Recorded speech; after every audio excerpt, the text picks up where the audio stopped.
I mean, I know our kids didn't get to come home till Saturday. After the drive home. Right. You still made it though. Okay, welcome back, everybody. It's been a while, it feels like. But let's start again. I think we start with a four-way test and then we do the Pledge of Allegiance. Let's do the Pledge of Allegiance and then the four-way test.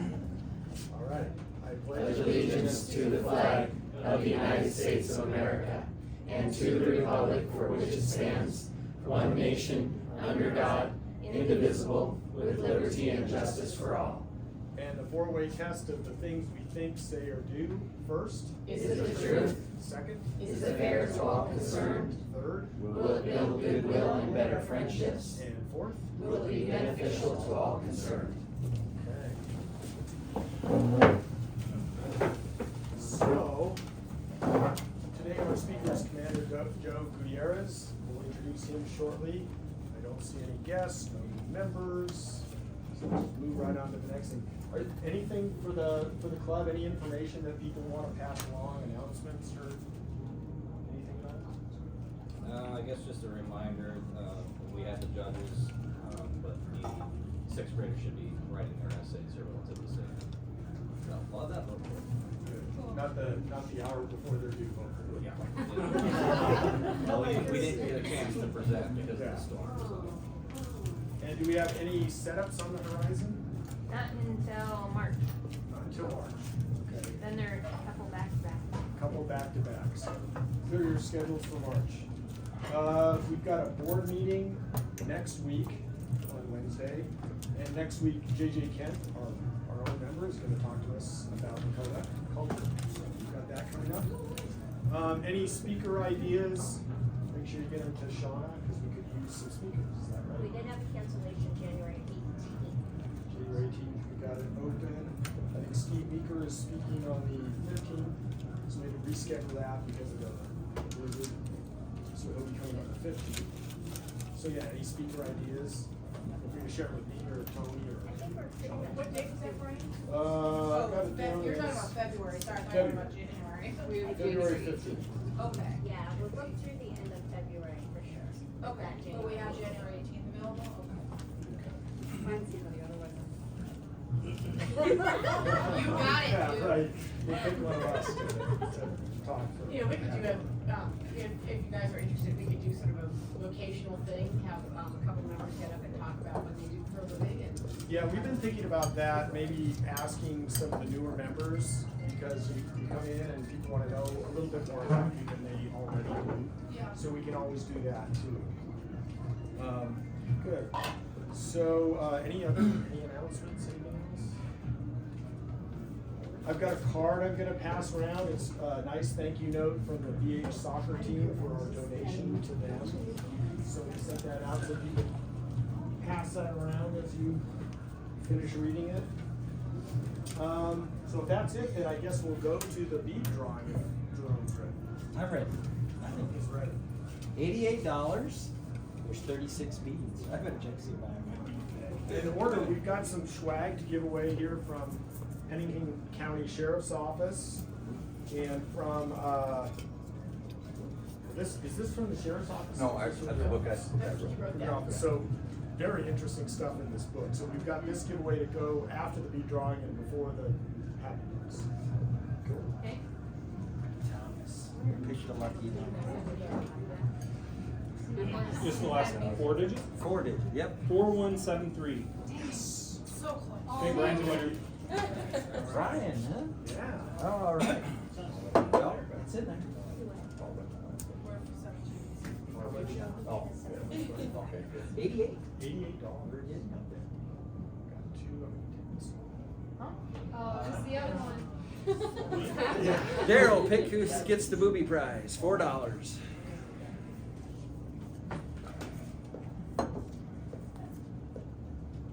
Booby prize goes to 4191. Oh. I'll add it back to that. For the happy hour? Yep. Okay, we'll just let it there for now. Okay, we'll do the swag drawing. All right. It's in here. So we have 4 things to give away. First one. 4178. Ooh, that's neat. I was looking at you as you said that. That was weird. And we'll go for the second bag.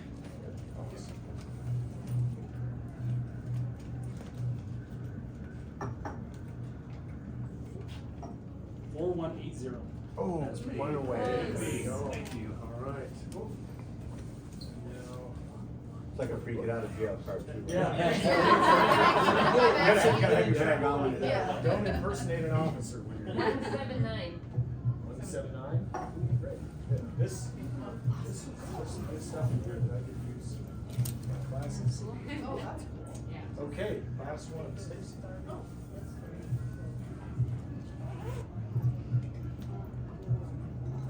The kitchen is having fun. 192. 191.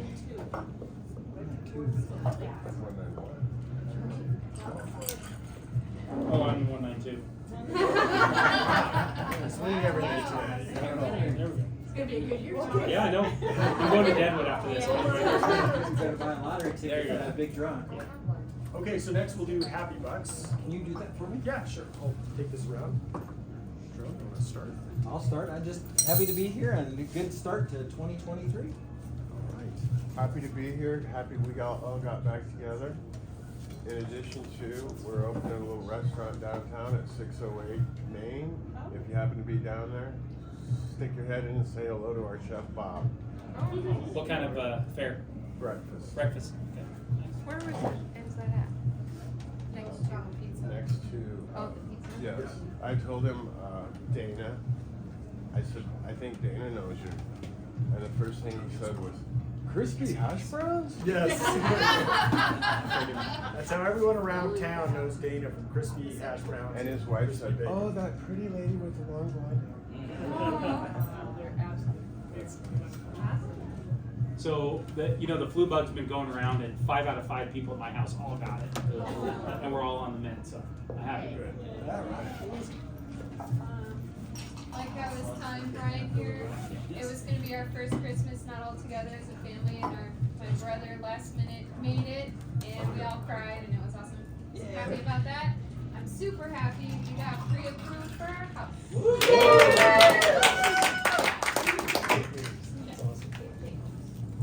Happy to be healthy and starting a new year. I'm happy that I headed down to Texas tomorrow. I'm not flying Southwest. No, you're not. That's a good one. So, my future mother-in-law is getting an inaugural Lifetime Achievement Award for her life's work as the Bowdoin College varsity women's rugby coach. And she just won her 3rd in a row national championship, and she's retiring on that. Well, so to piggyback, so her Lifetime Achievement Award is in Washington, D.C. on the 15th, and I was not going to go because airline tickets are insane, and Tony surprised me with an airline. So, the whole family will be there for her award.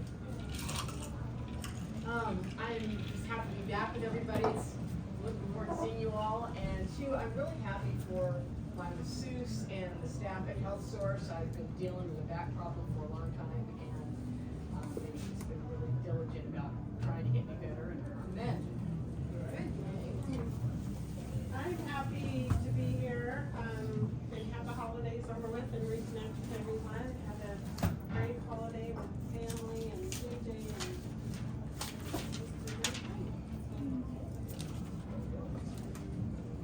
I would like to thank Shauna and the rest of you for the invitation to come visit with you today. Okay. I got $2 happy dollars. The first one is Poco's Healing Heart received a grant and a sizable donation that we can now rebuild our website. And Beautify Spearfish received a $25,000 grant.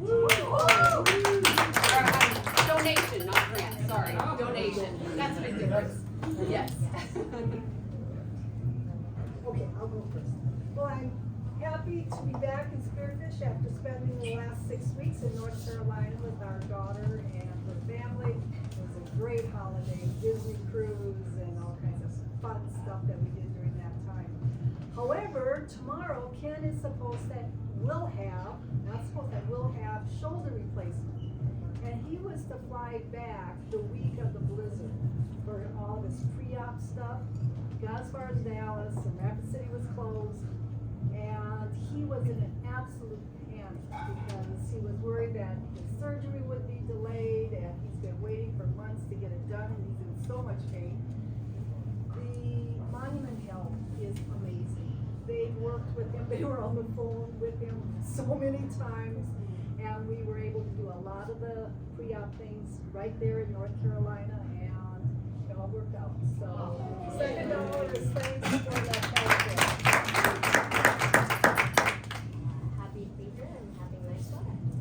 Yes. And mine will be, I'm happy to have the semester of BH beginning, and I'm happy, in a way, I'm mixed, but I'm happy in my last semester there. Oh, I'll be retiring in May. Oh. Happy for you, bummer for BH. What's that? Happy for you, but bummer for BH. Yeah, and I might need the dollar back. What are they gonna do? Oh.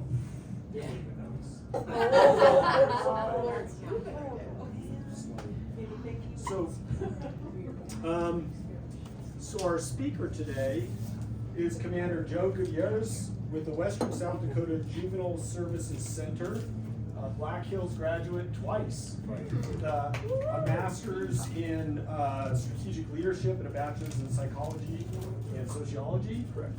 And so, Commander Gutierrez, I'll turn it over to you.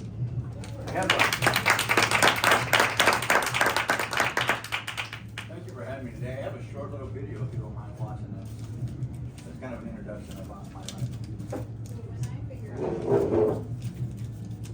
For many folks, football is just a game. Nothing more, nothing less. But for one Rapid City man, it has been more. Far more. In a way, football has been the playbook of his life. No longer tackling on the field, he's now tackling the issues of wayward kids along the way in Rapid City. These are not doors we expect children to walk through. Kids as young as 10 years old. It's a jail. It's a juvenile jail, and you know, it's a secure place. Very secure. You have kids that for murder, for rape, for serious assaults. We have a lot of young kids who have stolen cars. This is one of only 3 places in America that accept federal juveniles in addition to local kids. Joe Gutierrez is the commander, and it's as if he's on a mission to share a message he first learned as a child. We just deal with a small handful that continue to, you know, make poor choices over and over and over. The Western South Dakota Juvenile Services Center holds both boys and girls waiting to go to court, to be placed elsewhere, for example, treatment, maybe a group home, or here, long-term, serving out a sentence.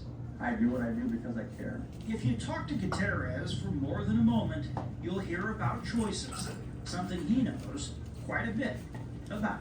I grew up in an all black Spanish area where, you know, we were bused probably 40 miles from where I lived. Joe says his father focused on the importance of choices and the results of those choices. But, you know, just growing up and seeing some of my friends who made poor choices and some of the ones that, you know, got involved in sports, and I chose to go the sports route. The power of that decision has had ripple effects on his life ever since.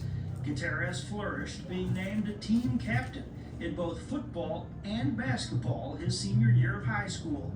And Joe was the first one in his family to ever go to college. I think the incentive to go to college was that I can continue to play football. Black Hills State on a football scholarship, and played linebacker, started linebacker for 3 years, team captain, all conference. And it's something that happened while he was a football player at Black Hills State that ultimately led him to where he is now. He was working as a lunch monitor for $5 and a free lunch at a local elementary school. He noticed one kid bullying other kids and told the boy to stop.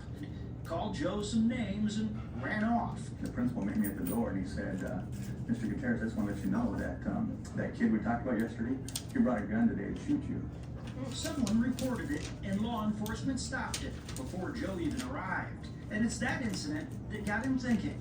about working toward helping kids.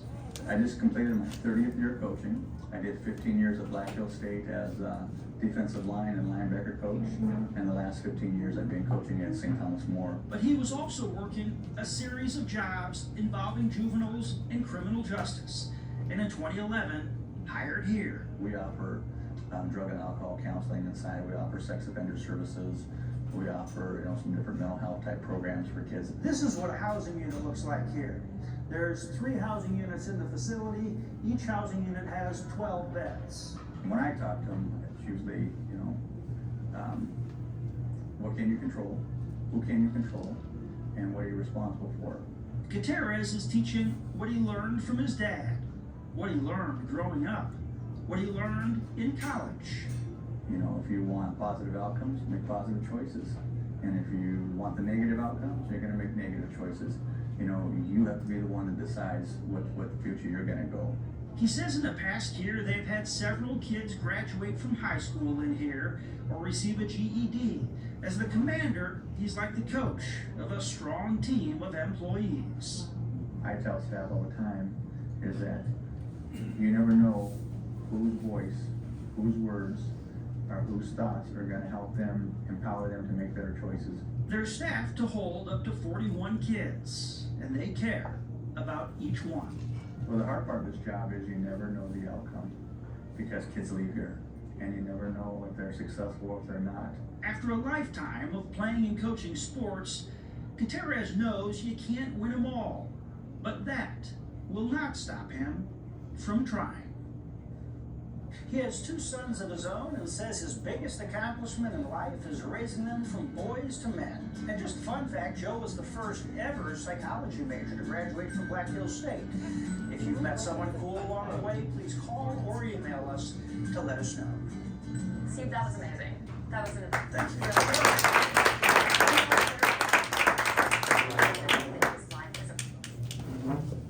I guess you go to school long enough, you get a degree. Well, to be the first psychology major in the school history is something that I'm very proud of. They didn't have, when I started with Black Hills State College, they didn't have a psychology major yet. But when they ended up getting, we switched to a university, Dr. Hess approached me and said, if you stay one more semester, you could be the first psychology major in the school history. So I stayed that extra semester, because I almost had enough credits for like a double minor in psychology. But I wanted to, stay there. But it's kind of nice to say you're the first of something, which is pretty exciting. Again, my name is Joe Gutierrez. Thanks for having me here today. As you saw in the video, I run the Juvenile Services Center in Rapid City. We're a holding facility for juveniles 10 to the age of 21. You think about 10 years old, wow. You get little guys coming in that have squeaky voices and a lot of challenges and a lot of things, but we have some pretty serious offenses with kids who are 10 years old. In South Dakota, you can't be held responsible for committing an offense until you're 10 years old. So if you're 9 and you commit the same offense as 10, you're more likely to go to work with some Department of Social Services or something that way. But you can't be in a juvenile correctional facility until you're 10 years old. We're a holding facility for local kids, area kids, regional kids, state kids, which is Department of Corrections, and we're one of 3 in the country that take federal juveniles. So I have kids from all over the country. I have 3 kids now from Puerto Rico. 2 don't speak English. I have a couple from California, 1 from Seattle. To be a federal juvenile, you have to commit an offense on a federal land or commit a federal offense. And we have probably 70% Native kids because of federal jurisdictions that way, so a lot of our kids come through that way. The juveniles that we hold are, again, anywhere from serious assaults to rapes to murder. I think at the time we had 5 kids in there for murder at this time. We have 3 kids who are waiting to turn 18 to go to the South Dakota State Penitentiary, because when you're under the age of 18, you can't go to jail or you can't go to the penitentiary because of sight and sound requirements plus the Prison Rape Elimination Act. So we keep kids until they turn 18 and then they go. In the past year and a half, we've had 3 kids who have received 50-year sentences, and they were in our facility until they turned 18 and they're now in the state penitentiary. 2 were, I think, Meade County, and 1 was from Painting County that went that way. So you might be thinking, it's pretty scary that you have these type of offenses, and half the time you don't even hear about them because they start as juveniles.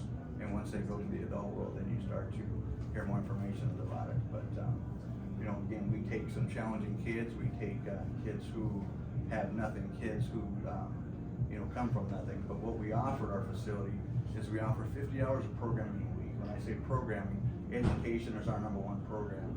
And as you saw in the video, we have about 10 to 12 kids a year that graduate from our facility. They can get an actual diploma from Rapid City High School, which would be central, and we have other kids who get a GED. And I believe that if you don't have an education, you're sunk. You know, you come out of our facility, you go into the outdoor world, and you don't have any education, there's not many opportunities that you do have. So we really push vocational programs. We teach janitorial skills. We teach food service skills. We get you know, juveniles working in the building so that when they leave, at least they can go into an area and get a job so they can help support themselves. But education is our #1 program. We also offer sex offender services for kids who come in with those special needs, drug and alcohol classes, which is a level 2, which is intensive outpatient services. So we have opportunities for kids who have some of those challenges as well to go through our program. The average length of stay for a local area region kid is probably about 16 days. And you might think, well, that doesn't seem very long. When the judge in South Dakota can sentence a kid up to 90 days in the facility, so 16 days is average. You might have a kid there a day, 2 days, 3 days, and you might have a kid there who's up to 90 days. The kids who are the anomalies are the kids who have adult offenses who are waiting to go through the court system, and those guys can take up to 1.5 years, 2 years as well. Our federal kids that stay in our facility are about 1 year. Those kids can stay up until their 21st birthday, whereas a local kid can only be there until 18. And the reason that they come as they can stay up to 21 is that in the federal system, they're classified as a juvenile for some of their offenses until they turn to the age of 21. So pretty exciting that way as well. When you talk about a holding authority, that means that juveniles who have either committed an offense that come to detention, juveniles who are waiting to go to placement, and juveniles who are serving that sentence there. So those are the 3 types of kids we get. I have like a little area map of South Dakota, and you look at the one on the side over here, this is our area. This is all the kids that we hold for. So there's 3 main detention centers in the state. One is in Sioux Falls, one is in Pierre, and one is in Rapid City. There's some smaller ones that do dual adult and juvenile as well, but those are the 3 biggest ones. Our facility is the facility that takes the hardest kids in South Dakota. The kids that get kicked out of the other facilities for their behaviors, they come to our facility. Because I believe is that if we don't take them, who will? And what are you going to do with them if no one will take them? And we have such an amazing staff that's compassionate, that's willing to work with kids and see them in a different way. You know, and again, my message is that to a correctional officer, you never know what you say to somebody that's going to make a difference. And it might not appear that it's going to make a difference right now, but when they leave there, they're going to remember, well, I remember Correctional Officer Smith said, you know, hey, you know, I should think about what I do before I do this, or a different outcome. Because we don't see the outcomes unless we see it on TV, or unless we read about it in the paper. So that's the hardest part of the job, is that kids come and they leave. But the thing is that we don't see the same kids over and over. There's a certain group of kids that we see from 10 years old to their 18th birthday. There's that core group. But other kids come and we never see them again because for whatever reason, maybe they just get it, or maybe they just, you know, do something different, or they find different avenues. Most kids, statistically, will grow out of that type of behavior. And the kids that we get in our facility are kids who might be in other communities that have made poor choices, but these ones got caught. And our kids are always like, it's not fair that I was with this group of people and I'm the only one in detention. But the same thing is if you're willing to take that opportunity to make a poor choice, no matter who you're with, you're still responsible for the choice that you make. So for every action, there's a reaction. If you choose to do this, doesn't mean you're going to get caught, but there's probably a good chance that you will. So I always want them to understand that whatever choice they make is a choice they have to deal with on the outcome. And that was instilled with me with my father growing up in Denver. You know, we were bused 50 miles almost to one place that was an all-white school just so they can have minorities there. So you're sitting on a bus in first grade and you're like driving by Stapleton Airport in Denver, going to a different place, and you're like looking around thinking, you know, I can't believe this, until they finally get a school in your area. But my dad was always big on, you know, whatever you do, there's going to be an outcome. The choice you make is going to be an outcome. If you want good, good responses, then make good choices. And I remember this day that I was with my father and we got out of the convenience store, and this older guy who was at my school, I think it was a PE teacher, he said, "Are you Mr. Gutierrez?" And my dad said, "Yeah." He goes, "Is that your son?" And I'm like, "Oh no, my heart's son." I'm like, "What did I do?" And so he said, "I just want to shake your hand. Your kid is very good manners and respect, and I really like him in class." My dad was so excited, he gave me $10.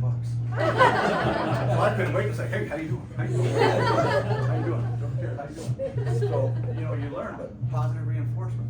So the same thing we do in detention is we positive reinforce kids when they do things right, because the kids that we have are always getting hit on for doing something wrong.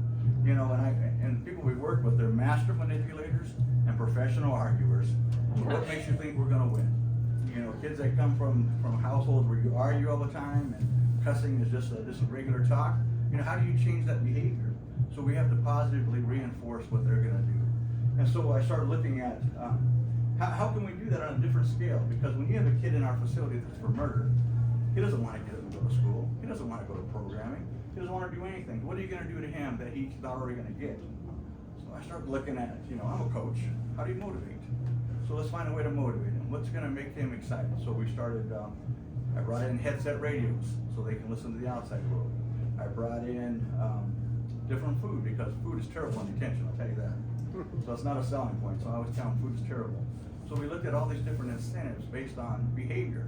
So every hour that they're in our facility, whether they're going to school, whether they're going to programming, whether they're going to gym, whether they have any kind of rec, we score them 0 to 3. A 2 is what we call appropriate behavior. A 1, you had some challenges. 3, above and beyond. So at the end of the week, they can add up those points, and those points buy snacks, points buy treats, points buy commissary, because kids don't always have money. In the jail, they have a commissary where you can put money on there and you can order things. But in detention, their family never has enough money to put on there. None of the kids don't come from money. So we're going to incentivize their behavior all day long. So when the kid first comes in, "I'm not doing this," and then you see the kid having a honey bun and a snack, he's like, "How do I get that? I got to go to school. I can do that." So then they start, motivating themselves to do those things, and then when they go, we reinforce it. Like, "Hey, that's a great job. We're glad to have you in school. I really appreciate that you're doing well today." And they hear some positive messages. But then they have these incentives. But I looked at those radios as a big incentive. We have a lot of kids with mental health issues there. And these kids hear voices to hurt themselves or hurt others. So I said, how can I distract that? Using my psychology degree from Black Hill State, I thought, well, let's find a way to distract them. So we put on these messages on there to help, like soothing music. So when they go to sleep at night, they have an MP3 headset that soothes music and talks about how to make different choices. And I always tell staff, I'm going to get on there and say, "You will follow the rules. You will follow the rules." So when they wake up in the morning, they're like, "You know what? I think I'm going to follow the rules." I don't know why, but I think I'm going to follow the rules today. But we just want to, again, we want to incentivize everything they do, whether they're going to treatment, whether they go to school. And we have a graduation there. We make it a big deal. We have their family come. We have people from their schools come. We have the kids sit out in the audience to watch them, so we can honor that person for getting their high school diploma or their GED. And we make such a big deal with it, the next kid wants to do it as well. We have a life skills program where we're teaching them how to do ties. So I'm sitting there for the month, teaching them how to do a tie, because they have to dress up for their graduation. They got to know how to put a tie on. They have to do a resume. They have to be able to, be job prepared, job study, so that when they get out of our facility, at least they have some more skills than when they came in with. So I look at coming to detention as a consequence for what you did. While you're in detention, I look at that as our chance for us to empower them with some skills and some tools, so that when they leave our facility, they can go back to whatever, if it's a dysfunctional or whatever atmosphere they go back to, they have an opportunity to at least use some skills. Some of my past was with the Department of Corrections, where I was the supervisor for all West River, and I had kids who, once you're on probation and you don't fill the role of probation, they commit you to the Department of Corrections till you're 21. In juvenile, it's like a juvenile parole. So we send kids all over the country out of state, because we didn't have our own facility anymore in our state, so that they can go get services. So our goal is to bring them back to South Dakota to get services for them, because they want to be by their family, be by their school, and it's less effective as well. It's more cost effective. How many of you guys were around when we had the boot camp in Custer? Anybody around at that time?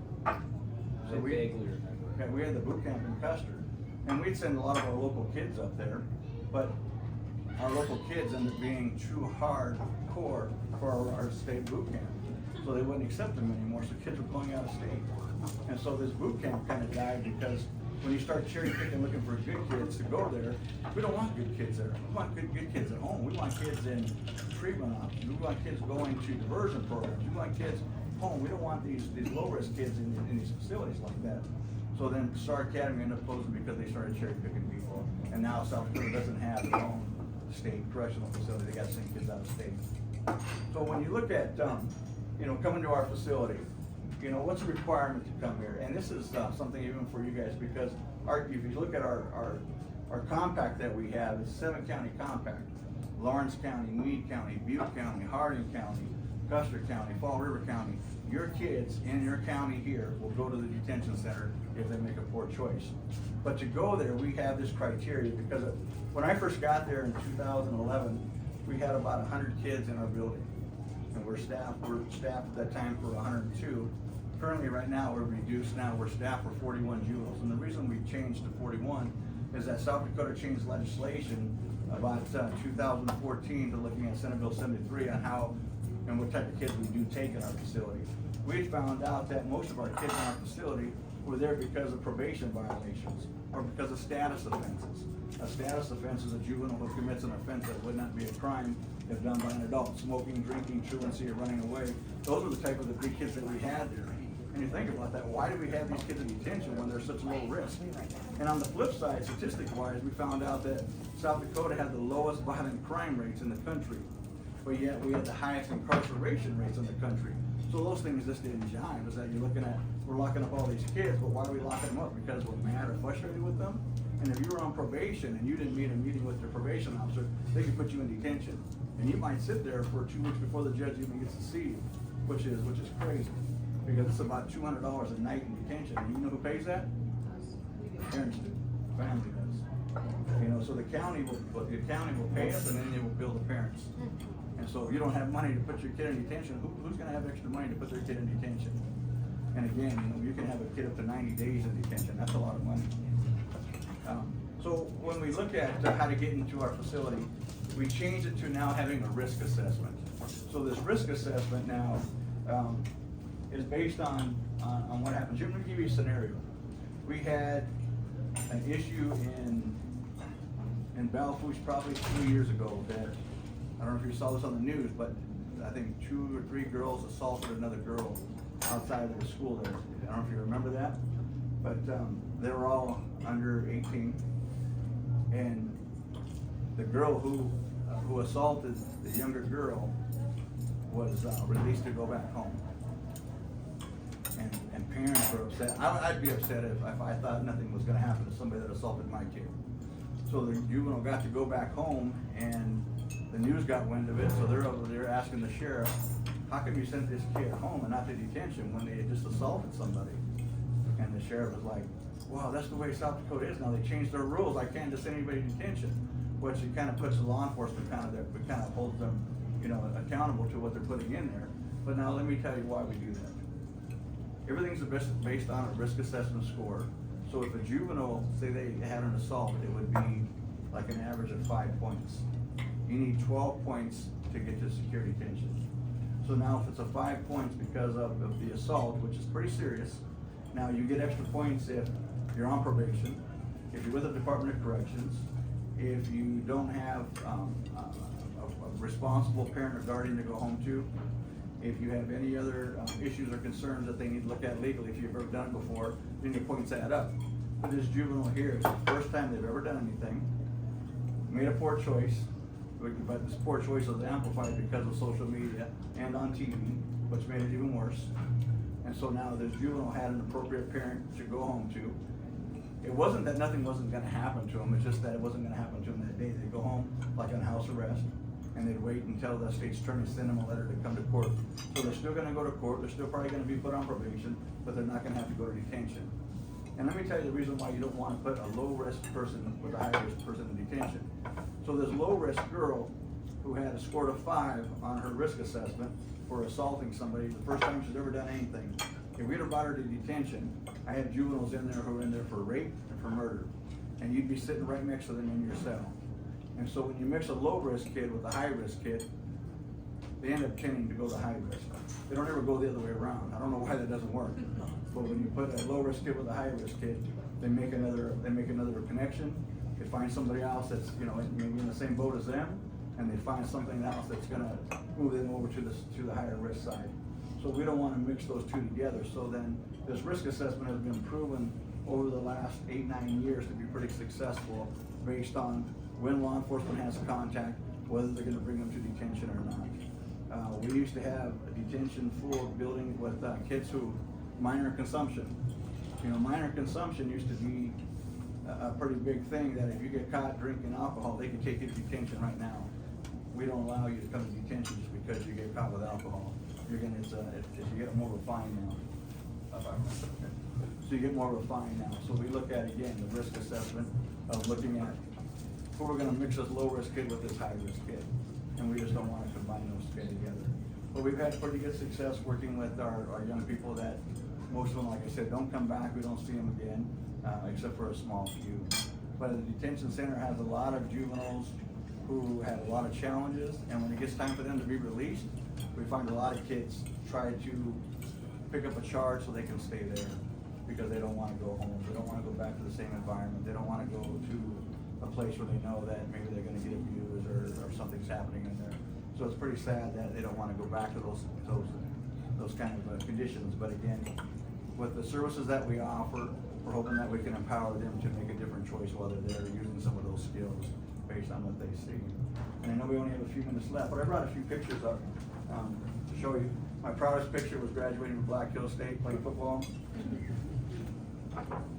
We have feathering ceremonies for our Native kids that go through graduation there as well. As an alternative to detention, we have the thing called home detention, home monitoring, community monitoring. So a kid now that doesn't have to stay in detention for $200 a night can be on a monitor for $15, and we can monitor them from our facility. And we do that for a lot of different towns, like Bell has a couple of kids on.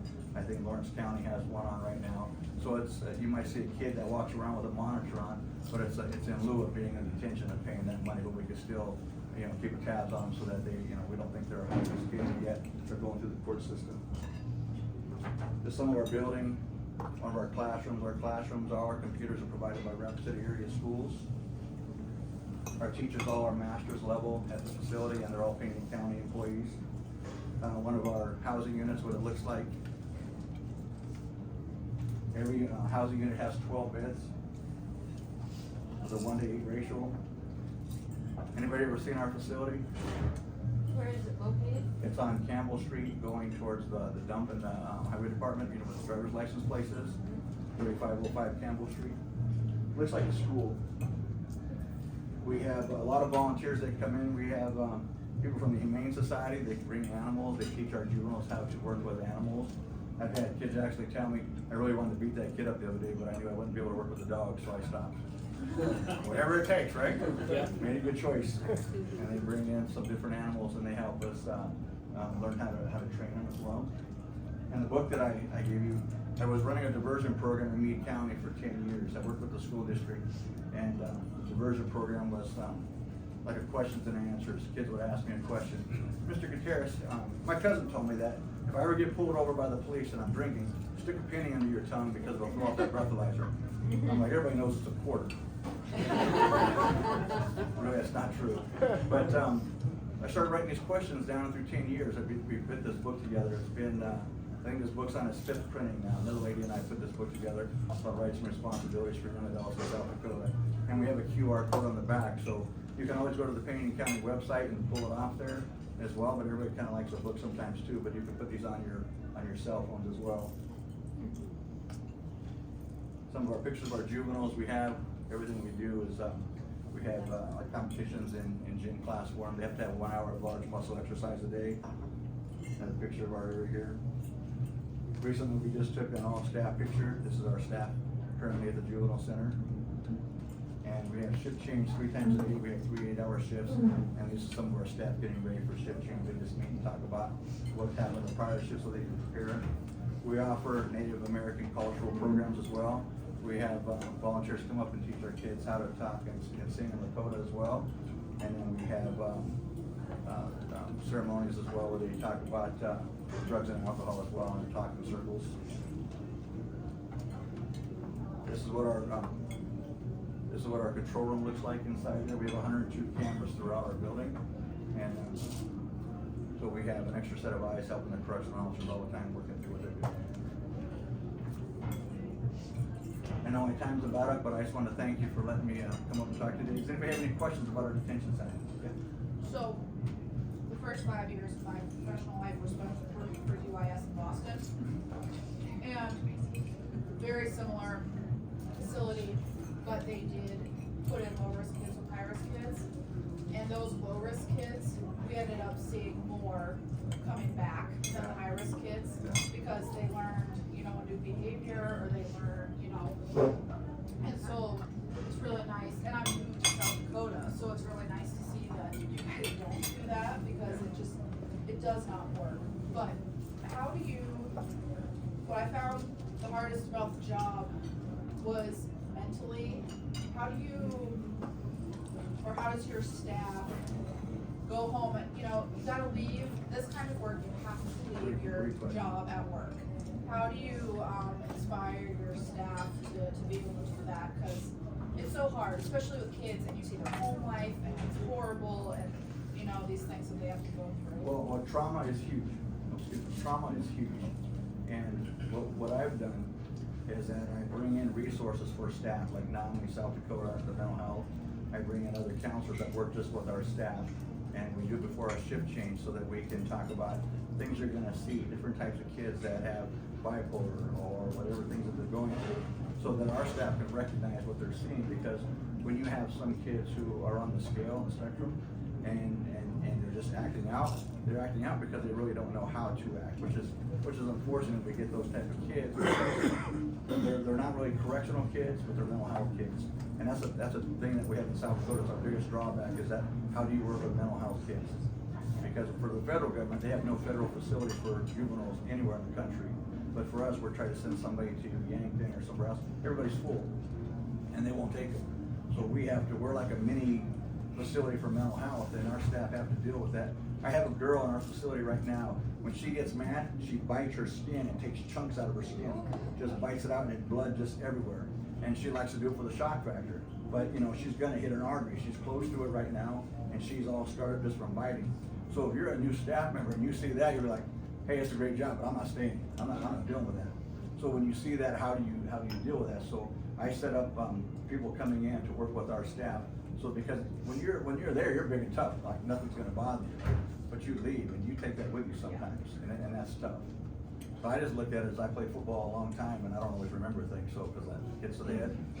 So you just remember what you had there in that time, but it's a challenge, sir. Well, kind of along the lines of that question, with all the different needs of law enforcement, do you guys have trouble finding staff? And the staff you find, do they have some connection to this kind of work where it's a little more personal for them? No, first question is that there's a shortage for correctional officers and law enforcement around the country. Our jail right now is probably 25 correctional officers down, and we're down about 3 right now. We've done incentives to bring them on. You're getting up to $5,000 if you stay a certain amount of time. But the thing is, you got to have a want to work with people. You have to have a high school diploma to get a job in corrections, that's not a big requirement of anything. But you come in and we'll train you. But still, you have to have compassion for working for kids. We've had people come from the jail to work with our juveniles and are like, I'm not working with a juvenile, I'll go back to the jail because it's easier to work with an adult. But the ones that work in the juvenile center are knowing that we have a chance. We have a chance to make a change. We have a chance that these kids won't go to jail. And that's our goal, is to do everything we can so they won't go there. But there's challenges of getting you in the right place, because sometimes it's just not for you. But I've had, in the last year, I've had 4 supervisors with 25 plus years experience all retired because it's their time, and that's a big hit. Yeah. But I have a lot of younger, motivated and people that are coming up, and they're good leaders and they got great ideas, and we empower them to make good choices as well for our kids. So I think that the future is really bright, but yet you got to get through that hiring part. Do you think a background in like psychology, sociology helps? I think it was huge. For me, I thought it was a must. For what I deal with staff as well as kids. But I think that when you come across, how do you become a parent? You become a parent based on how you were raised. And the same thing with our kids there, you know, they're gonna be parents the way they were raised as a parent. And if you didn't like how you were raised, you either gotta have some training, education, or some experience, or you're gonna be the same as your parents. And so that's how I always look at it too, is that how I was raised, but did I like how I was raised all the way? I was pretty strictly raised in Denver, but yet I made choices and things that when I raised my kids, I wanted to make sure that I had my own goals and how I wanted, but you're still gonna raise almost like your parents. So when they come in, their parents, their teachers, their coaches, they wear many hats. And I tell them that too, when you come in, you wear many hats here, and you never know what kid is gonna identify with who, because someone's gonna connect with somebody. Sorry. I spent a lot of time down in Denver. Number one, what was your father's profession? And what area did you grow up in? I grew up in Montbello, which is right outside of Stapleton. Yep. So that's where we were bused across, and my dad was a welder. He was probably the smartest guy I've ever met. He self-taught. He probably read a book a day. I mean, he was just so smart. He taught himself, and he would always tell me, "Go to college. Don't be like me. Don't have to work in the cold like I'm doing. Don't work out here." You know, my dad had 3 jobs. And he'd like, "Do you want to come out and work on the car or go play basketball?" I'm going to play basketball. but I was allowed to do that because he wanted a better life for me. But he went to the military. He said he was number 1 in his class in high school in Denver. He went to Denver West.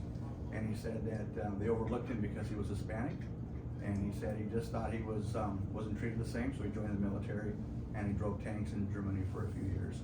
But he came back. He's probably the smartest guy I ever met, but he was making sure that we were raised to know that the choice you make is going to affect your outcome, so make good choices. Sure. Might be a hard question to answer, but what would you say is the most rewarding single youth that has come through your program that you found out later something great came in their life? Well, I think there's a lot of positive stories, but this is me going to the mall or to Walmart. When someone comes up to you and says, "Hey, Mr. Gutierrez, how you doing?"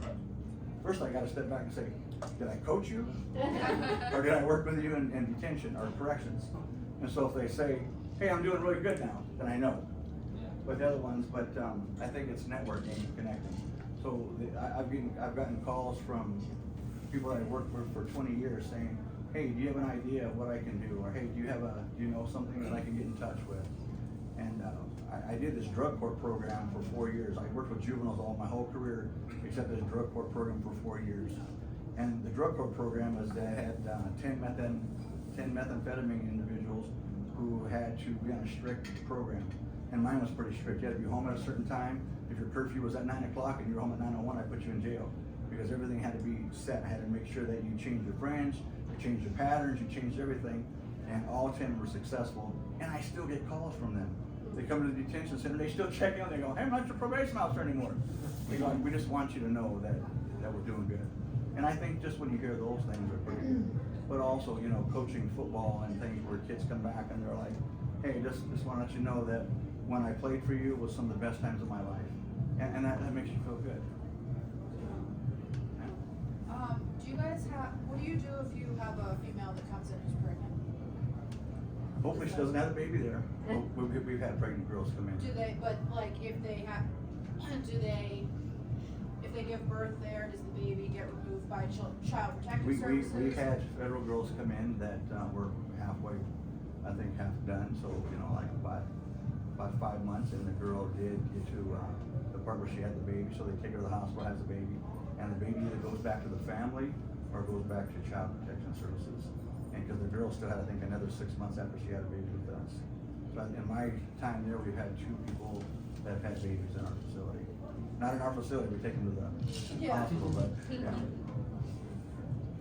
How do you find your teachers, and are they Rapid City Central or elementary? No, they're actually they're teachers in the state of South Dakota certified, and we apply. I'll tell you, our education program is the best kept secret because you come to school at a certain time and you leave at a certain time. You don't take work home with you. You're not grading papers. Everything is done in our facility. We get information from a local school district saying that this is what they have to do. We have Ingenuity. We have other programs that they work on to get their credits, either credit recovery, catch up, or work on their diploma. But the schools send us the information, so our teachers don't have to do lesson plans. They get it all coming in. Do you look for certain knowledge or experiences or backgrounds or dispositions or something specific? Well, when I interview teachers, and I've said in all the interviews that we have now, is I want to see if they care. Bless you. I want to see if they care. If a teacher comes in and says, well, I'm tired of the school district, I'm tired of the way we were treated, I'm tired of the way that this went, I'm not going to hire that person. But if someone that says, you know, I think that we have a chance to make a difference, or I'm going to be creative in how we get the information to them, because everybody doesn't learn the same. A story about a kid, I asked a kid that had 1 credit, he was 18 years old, he was a federal kid, had 1 credit, and I go, 1 credit, what's up with that? I go, how'd you only get 1? He said, well, it was easier for me to be in school and to act up and get kicked out of school than for my classmates to see how dumb I was. So he didn't know how to read, he didn't have any of those skills. But he said when the teacher would want him to do something or read, he didn't want to look stupid, so he'd rather act out and get kicked out of school. So he wouldn't have to show him that. So our school is no more than 12 students in a room. It's like a country school where you're working on different subjects at different times. So everybody is on pace to do their own thing, so that we're not comparing 1-to-1, you're compared to what you do.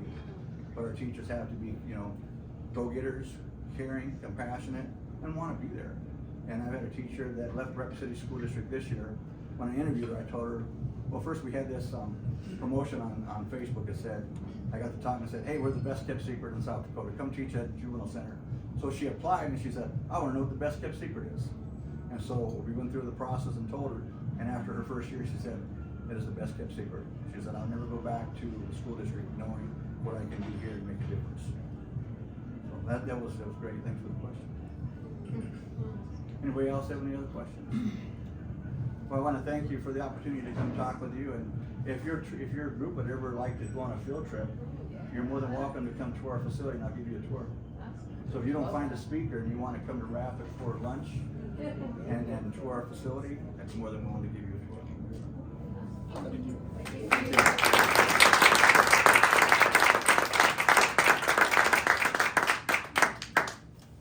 What do we have to do to get the good lunch? This is the good lunch. Yeah, our lunch is a national school lunch program, so the kids are like, you never get enough, and it's never as good as what you think it's going to be. But the incentive that we have is every Friday, if your behavior is a certain badge level, up to $10 you can use on your behavior points, and we'll go to like McDonald's or we'll go to Pizza Hut and we'll get you a meal for that time. So the kids really want to earn those trips to McDonald's or the trips to get pizza or something like that. So food is a huge incentive-based thing for them as well, and it works because they know they just want to get those points, they want to get that score so that they have a chance to get something more than what looks like sloppy joes or something like that. Thank you again. Thank you very much. Well, have a great Rotary week, and we'll see you next week. And don't forget the board meeting if you're on the board.